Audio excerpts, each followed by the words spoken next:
Hi guys, तो इस chapter का जो नेक्स्ट टॉपिक है वो है पावर फैक्टर। Power factor. तो इसमें देखिए कि अगर हमें पावर दी हुई है तो पावर की हेल्प से पावर फैक्टर किस तरीके से फाइंड आउट करते हैं। तो हमें पता है कि जो रियल पावर है मीन्स एवरेज, वो किसके इक्वल होती है, V I means V R M S I R M S cos of theta V minus theta I. तो इसको V M I M by two cos theta V minus theta I लिख सकते हैं, और V R M S I R M S cos of theta V minus theta I लिख सकते हैं। या फिर इसको apparent power into cos of theta V minus theta I लिख सकते हैं। Here we know that cos of theta V minus theta I ये क्या है, power factor. Power factor, this implies power factor equals to P average upon apparent power. तो इसकी definition क्या लिख सकते हैं, the ratio of the average power to the apparent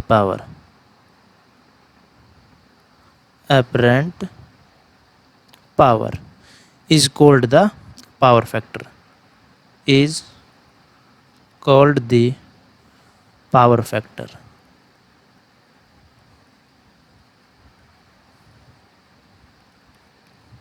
ठीक है, तो आई थिंक जो पावर फैक्टर है उसकी जो ये डेफिनेशन लिखी है ये समझ आ गई होगी। अब एक दूसरी डेफिनेशन देखिए, जैसे यहाँ पे मान लेते हैं इम्पीडेंस है जिसको जेड इक्विवेलेंट बोल रहे हैं, ठीक है, और यहाँ पे वोल्टेज और ये करंट।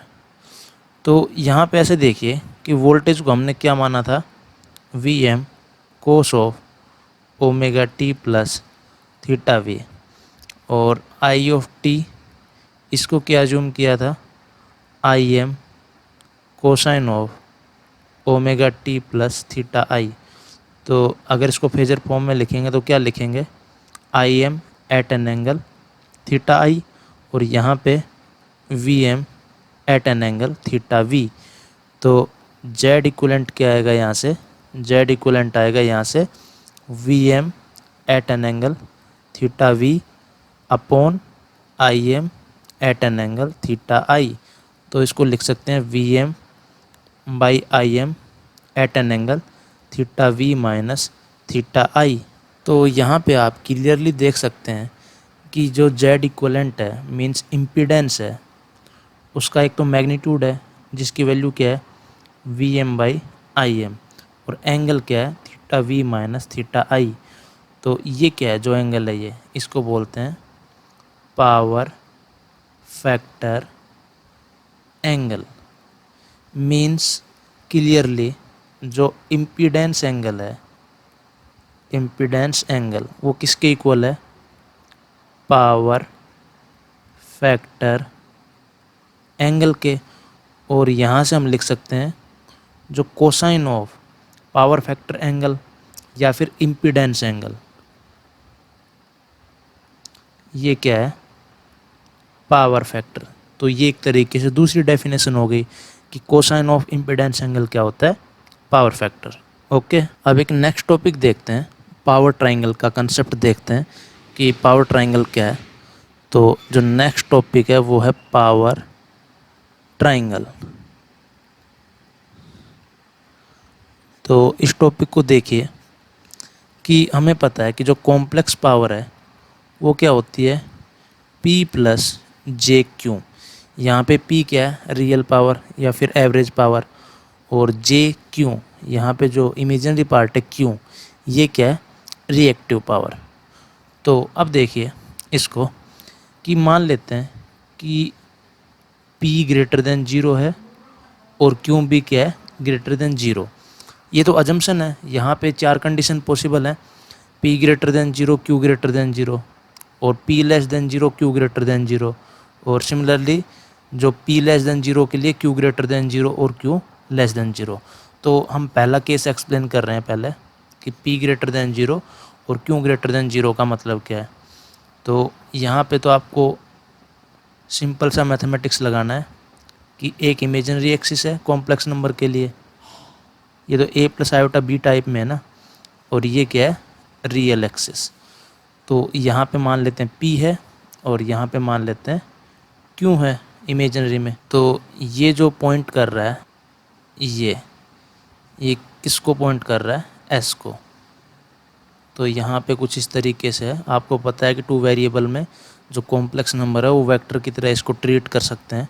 यहाँ पे क्या है p और यहाँ पे क्या है q और ये क्या है s। तो यहाँ पे क्लियरली देख सकते हो कि ये जो एंगल है ये क्या होगा, power factor angle theta v minus theta i। यहाँ से कोसाइन लगाओ तो वहाँ से आपको क्लियर होगा कि कोस of theta v minus theta i क्या आएगा, p बाई s। तो अब देखिए इसका मतलब क्या हुआ कि ये जो पॉइंट है ये कौन से क्वाड्रेंट में है, फर्स्ट क्वाड्रेंट में। इसका मतलब theta v minus theta i ये क्या है, पॉजिटिव। दिस इम्प्लाइज जो थीटा v है वो क्या है, ग्रेटर देन थीटा i। इसका मतलब ये क्या है, लैगिंग।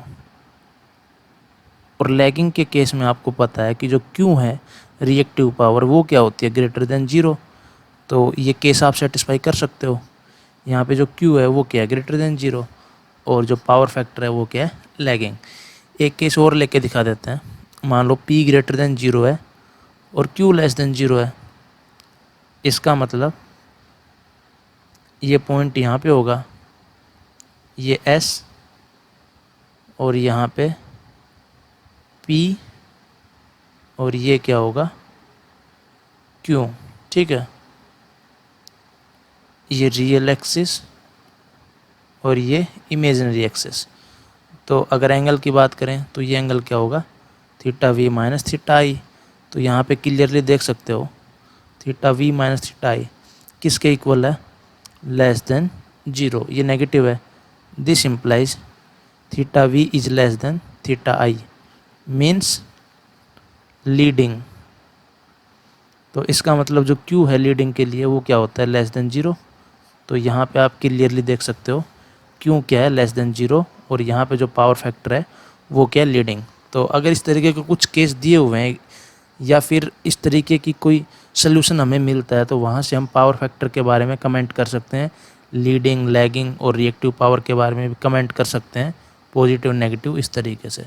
ठीक है, देखिए एक चीज़ यहाँ पे आप अपने दिमाग में क्लियर कीजिए, इस तरीके का कन्फ्यूज़न नहीं होना चाहिए कि जैसे मैं यहाँ पे कोसाइन ऑफ थीटा लगाता हूँ, मतलब इन दोनों के बीच का जो ये एंगल है थीटा वी माइनस थीटा आई, इसको मैं थीटा अज्यूम कर रहा हूँ, ये किसके इक्वल आएगा, यहाँ पे आएगा p बाई एस।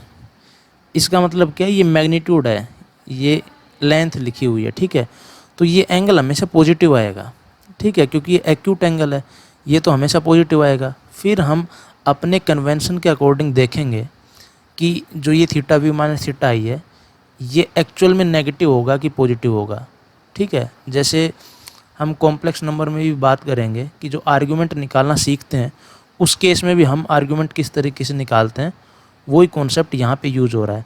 कि हमने क्या किया, यहाँ पे आपको क्लियर हो गया कि यहाँ पे जो थीटा है वो क्या है, थीटा वी माइनस थीटा आई। क्यों, क्योंकि p बाई एस आ रहा है। ठीक है, तो यहाँ से तो आपको ये बात क्लियर हो गई कि ये एंगल है वो क्या है, theta V minus theta I.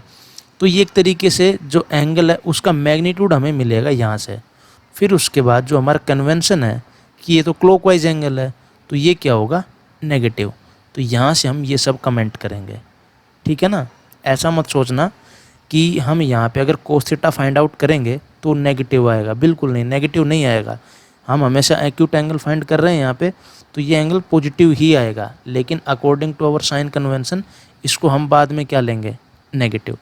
तो अगर ये आपको समझ में नहीं आया तो मैथ में जब आर्ग्यूमेंट का जो टॉपिक है उसको एक बार आप पढ़िए कॉम्प्लेक्स नंबर में, तो वहाँ से ये सब चीज़ें आपको क्लियर हो जाएंगी कि हम प्रिंसिपल आर्ग्यूमेंट और जो जनरल आर्ग्यूमेंट होता है उसको हम किस तरीके से फाइंड आउट करते हैं। ठीक है, तो ये जो चैप्टर है ये यहाँ पे कंप्लीट हो गया है, और जो नेक्स्ट वीडियो लेक्चर होगा उसमें हम इस चैप्टर का problem solving video lecture start करेंगे। तो फिर उसके बाद नेक्स्ट चैप्टर शायद मैग्नेटिकली कपल्ड सर्किट लेंगे, जिसमें सर्किट्स को किस तरीके से सोल्व किया जाता है वो सब देखेंगे। Okay, thank you.